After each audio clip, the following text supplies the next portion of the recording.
সংস্কার এবং নির্বাচন আমরা চাই। বিচার সংস্কার ছাড়া নির্বাচন বাংলার জনগণ মেনে নেবে না।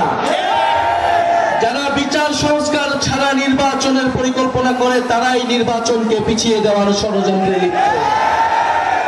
ফলে নির্বাচন ভোটাধিকারের পক্ষে সত্যিকার অর্থে লড়াই করে যাচ্ছে গণ অভ্যুত্থানের নেতৃত্ব, জাতীয় নাগরিক পার্টির নেতৃত্ব। আমরা স্বাধীনতা এনেছি, আমরা সংস্কার আনব, আমরা আমাদের সার্বভৌমত্ব রক্ষা করব।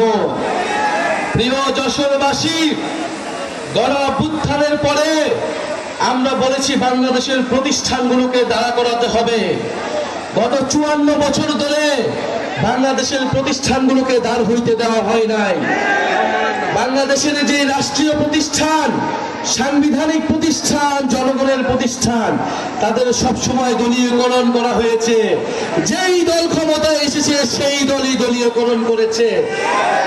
ফ্যাসিবাদী ব্যবস্থার বিলোপ, এমন নতুন রাজনৈতিক বন্দোবস্ত প্রতিষ্ঠা, ইনশাআল্লাহ আমরা সেই বন্দোবস্ত প্রতিষ্ঠা করব।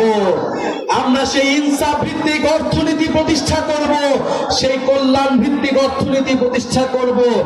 আমরা সেই বাংলাদেশের জনগণের পক্ষে বাংলাদেশপন্থী রাজনীতি ও পররাষ্ট্রনীতি প্রতিষ্ঠা করব।